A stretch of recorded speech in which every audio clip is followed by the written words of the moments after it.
of the Founding Fathers was deeply immersed in the classics to the extent to where there are several articles and even books that address that fact, and noticing that his knowledge of Latin is very conspicuously reflected in the words that he chooses so carefully in such an important document for our nation.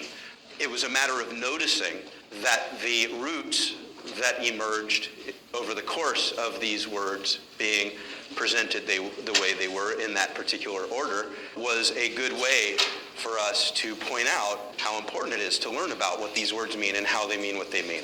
The roots that are represented in the Declaration of Independence uncannily introduce to you roots that we would be learning in this class anyway. So I figure what better way to structure the class than to actually do it in connection with such an important document. Now, another reason for doing it, even if that weren't the case, is, my gosh, there isn't a more important document for us to be able, at the end of the semester, to look back at and to notice how much more depth it has for you, for us, when we read it after having gone through what we will have gone through by the end of the semester, and going so deeply into these various roots and learning many of the important words that are derived from these roots. There's just something to that. There's almost a magic to that in my eyes. It just makes the document that much more profound. It helps you appreciate what a wordsmith Jefferson was, more so than if you hadn't gone through that process. I think that it'll continue to be an interesting and fruitful way to proceed, so we'll keep doing that. All right? That being said, let's jump to the next one. The next root, as you might have guessed if you're noticing a pattern here, is pop. In Latin, populus is a noun that literally means the people, okay? And it's pretty much its own root. You can't trace it back to anything more primitive than that. It literally means the people. Now, it's important to know, in order to understand the offshoots of this root in English, that when you start seeing this word being used in Rome, it is always in contrast with the opposite of the people, which is those in power. Okay, so we're talking about a society, at first especially, when you have kings ruling Rome, where, believe it or not, the king was not considered to be one of the people. Okay, it was that strictly demarcated between those in power and those not in power. The people were, at first, completely without power. There was no law code, no say in governing in Rome at first, and it was nothing but the king and his retainers and everybody else. As time went on, the people gained more and more power. When you talk about people, you're talking about the category of people, whereas populace is more along the lines of the people as opposed to those who are in power, just like populus. So populace is as close as we can get in English to populus in Latin, whereas people is more a kind of taxonomic term that differentiates people from dogs, for example. Populate means to make people. Or, if we wish, to make it into a verb, to people. To people a certain area, or to make people in a certain area. That means, that's what populate means. In the ancient world, you had Greece, the various Greek city-states, populating various islands and other parts of the Greek mainland in order to create different communities that would grow up and eventually somewhat unify, and not officially until the 1800s of our era, but pretty close to it. And so population, again, pat yourself on the back for being able to guess what that means. The ION is state of, or being. So the being, making of people. Okay, being, making people is being, or state of, ate, and then pope. And now notice, you guys, that quite often what will happen is we have an ATE suffix, but we're cutting off the E when it's followed by another suffix. Quite often that happens. So here you might as well have the E before the I, but that's weird, right? You never see that. So that's why the E is cut off. It would be superfluous as far as the vowels go. So you don't need that E.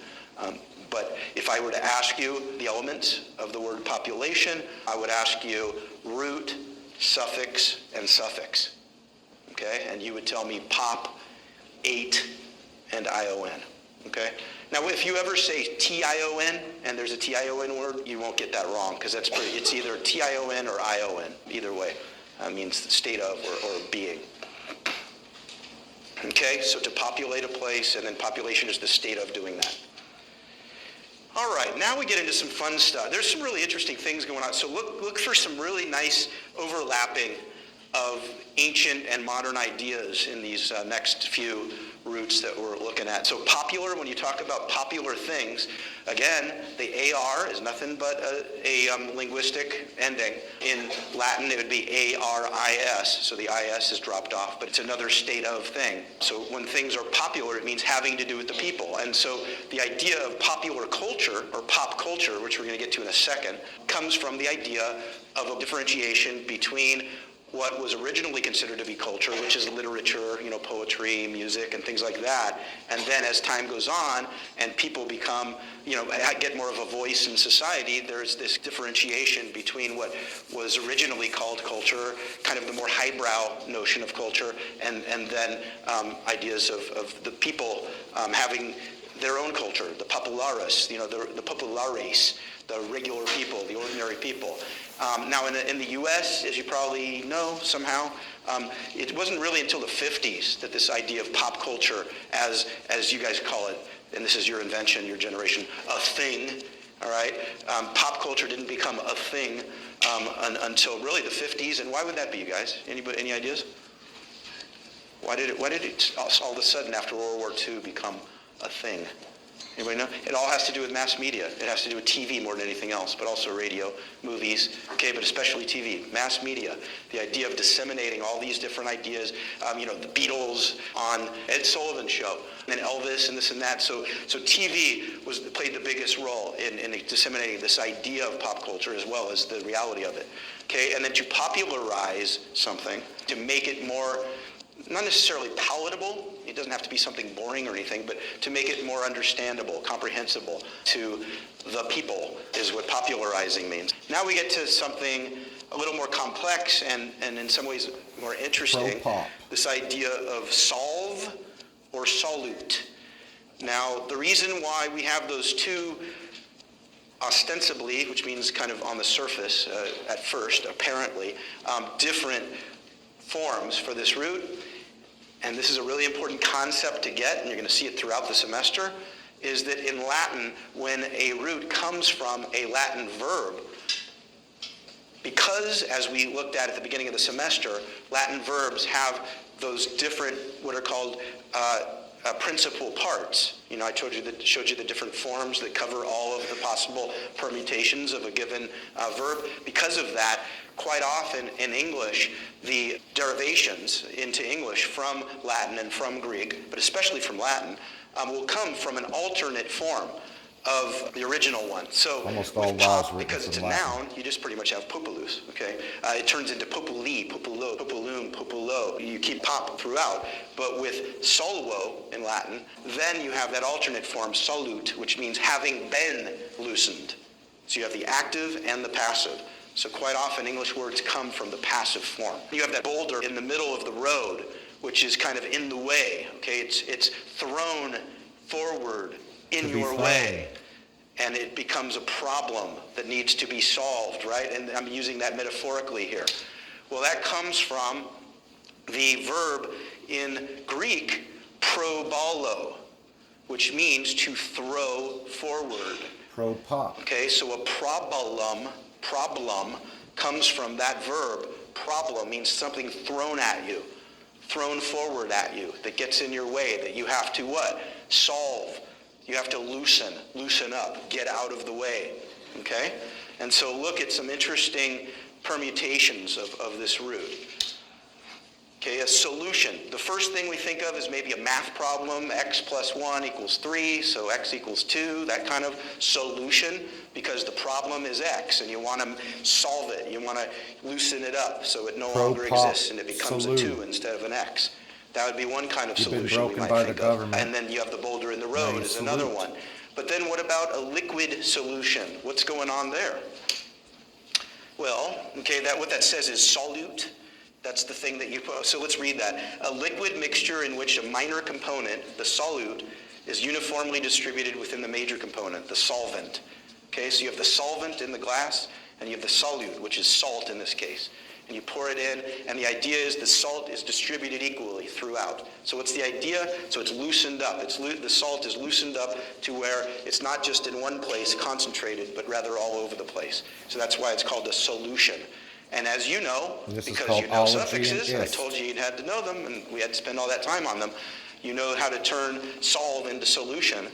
You have the solute root, and then you have the ion, which means the state of, or being. So you have the solvent, and the solvent is as it says there, a liquid mixture, and then it's the solvent that is the major component of a solution. Whenever you bring a verb, say from Latin, we'll stick with Latin right now. Whenever you bring a verb form from Latin into English, it may very well originally in Latin be an active verb form, or it may be a passive verb form. But once it's brought into English, goodbye grammar. So there's no reason. Think of it this way, you guys. It's all about setting up the possibility for expanding the horizons of the root. Think of it that way. You bring a passive form into English, and you can bet that most likely that passivity of that form is going to disappear. And then it's active just like all the others. And it's just nothing but a way to increase the possibilities of different words that you can build from that same root. Then we get to passive-aggressive poetry. A very similar idea to your dialogue solving and is resolving.